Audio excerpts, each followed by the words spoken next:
Prezadas irmãs, louvado seja nosso Senhor Jesus Cristo. Para sempre seja louvado nosso Senhor Santíssimo. Estamos no início da Igreja Cristã e o diácono Estevão, um dos 7 que haviam sido ordenados pelos apóstolos, começa a pregar e a fazer milagres. Mas isso causa inveja. Tentam discutir com ele, mas não conseguem resistir à sua sabedoria e ao seu espírito.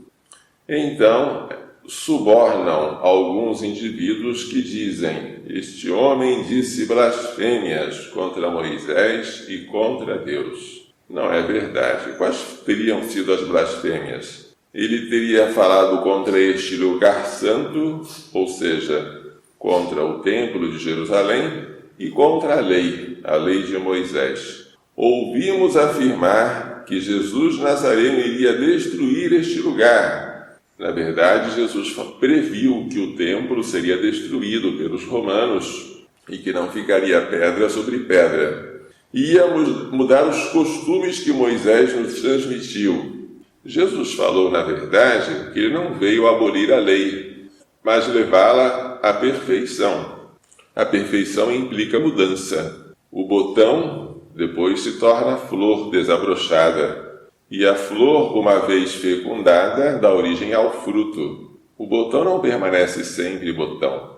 O sábado não permaneceu sábado, transformou-se em domingo. A circuncisão não permaneceu como era, tornou-se o batismo. O sacrifício do Cordeiro Pascal não permaneceu como estava, tornou-se o sacrifício de Cristo sobre o Calvário e sobre o altar. Esta mudança tinha que acontecer, mas era uma mudança orgânica, não era uma ruptura. Só que, para quem não quer ver, qualquer coisa é pretexto para acusar e matar. Todos que estavam sentados no sinédrio tinham os olhos fixos sobre Estevão e viram seu rosto como o rosto de um anjo, um rosto brilhante. E Estevão, acusado injustamente pela multidão, julgado pelos chefes dos judeus, terá um destino semelhante ao de Cristo. Ele veio falar de coisas que incomodavam. Por quê? As coisas antigas não devem ser amadas simplesmente porque são antigas. Devem ser amadas por causa da verdade que elas encerram. Se as coisas novas revelaram verdades maiores que as antigas, abracemos as novas. Os judeus não estavam abertos à novidade. Não estavam abertos à boa novidade, que se chama Evangelho. E por isso rejeitaram Jesus e iriam rejeitar os discípulos de Jesus, entre eles Estevão.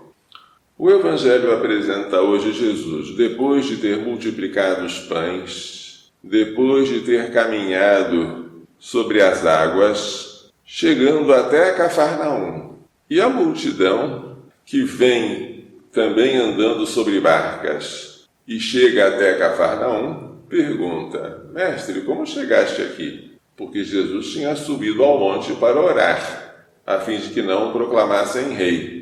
Como é que ele chegou até Cafarnaum? A resposta seria: eu cheguei aqui porque fiz um milagre, porque fui andando sobre o mar. Mas Jesus não estava interessado em dar uma resposta que teria pouca utilidade, queria causar curiosidade.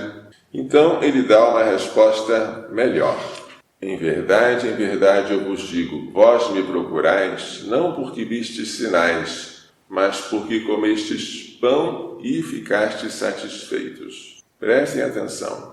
A multidão procurou Jesus porque viu em Jesus aquele que dá pão. Se este homem é capaz de transformar 5 pães e 2 peixinhos em um alimento superabundante que alimenta 5.000 homens e ainda sobra, este homem deve ser o nosso rei.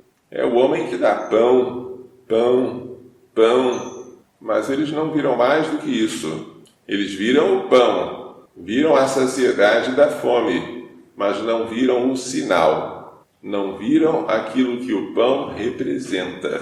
O sinal é uma coisa que aponta para outra. Eles viram o pão, mas não viram o sinal. Vós me procurastes não porque vistes sinais, mas porque comestes pão e vos saciastes. O sinal daquele pão seria um outro pão. O sinal daquele alimento seria um outro alimento. Esforçai-vos, trabalhai, não pelo alimento que se perde, mas pelo alimento que permanece até a vida eterna. É este alimento que o pão multiplicado simboliza. Alimento que o Filho do Homem vos dará. Jesus promete dar esse alimento. Por quê? Porque o Pai o marcou com o seu selo. O selo com que o Pai marcou o Filho é o Espírito Santo. Então perguntaram: que devemos fazer para realizar as obras de Deus? Que trabalho devemos realizar para ganhar este alimento que permanece? Porque o pão é ganhado desde Adão com o suor do rosto. Qual obra devemos fazer para adquirir este alimento? E Jesus responde: a obra de Deus é esta, que creiais naquele que ele enviou, que acrediteis, que tenhais fé naquele que ele enviou. Na verdade, nem sequer é uma obra, é um ato de fé. Jesus fala então de um alimento que não se estraga, que permanece até a vida eterna e que não é ganhado com o trabalho, mas com a fé. Depois ele vai falar com mais clareza. Este é apenas o início do discurso de Jesus na sinagoga de Cafarnaum. Daqui a pouco ele vai dizer que este pão é ele próprio, de que este pão é a sua carne, que é dada para a vida do mundo, e que quem não comer deste pão não terá vida em si, mas quem comer deste pão viverá eternamente e ressuscitará no último dia. Mas tudo isso para quem crer. Os judeus que estavam tão entusiasmados com a multiplicação dos pães vão ficar decepcionados quando Jesus falar de um outro pão tão diferente que se adquire pela fé e vão acabar se afastando dele. Isso não pode acontecer conosco. Há muita gente que vai fazer peregrinação nos lugares sagrados, nos santuários, para obter milagres. As pessoas vão a pé, elas fazem sacrifícios enormes, mas os milagres que elas pedem são imediatos. O que elas querem? Querem a cura de uma doença incurável. Querem um emprego que elas acabaram de perder. Querem que passem em um concurso público. Mas tais pessoas são semelhantes à multidão que no deserto procurava o pão. Se elas procurassem sinais, se elas procurassem naqueles santuários em que elas fazem peregrinações, enxergar algo mais do que as suas necessidades imediatas, então elas pediriam mais. Em vez de pedir saúde, que até os pagãos pedem, elas pediriam a graça, que é a saúde da alma. Em vez de pedir vida longa, que até os pagãos desejam uns aos outros, pediriam a vida eterna. Em vez de pedir dinheiro e um bom salário, pediriam a Deus as riquezas do céu, que a ferrugem e a traça não corroem e que os ladrões não cavam nem roubam. Em vez de pedir simplesmente comida, pediriam sobretudo que não deixasse faltar o pão do céu. Dá-nos sempre deste pão. Todos nós, quando pedimos alguma coisa a Deus, podemos pedir, mas não devemos nos esquecer do significado maior daquilo que nós estamos pedindo. Estamos doentes, podemos pedir a saúde, mas para quê? Esta saúde aponta para quê? Para que eu, sadio, possa servir melhor a Deus e ao próximo? Ótimo! Não é ficar bom simplesmente para meu conforto e proveito, mas para a glória de Deus e para o serviço dos irmãos. Se nós conseguirmos enxergar além do benefício imediato, Deus nos vai dar coisas maiores. Mas quem pensa só no imediato, recebe de Deus apenas o imediato.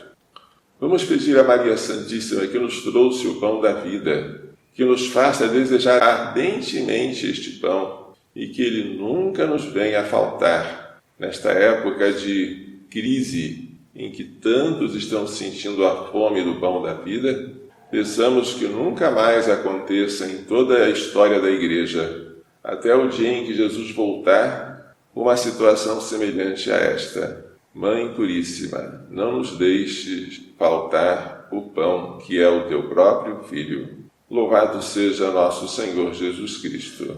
Sempre esteja louvado em nosso nome, Maria Santíssima.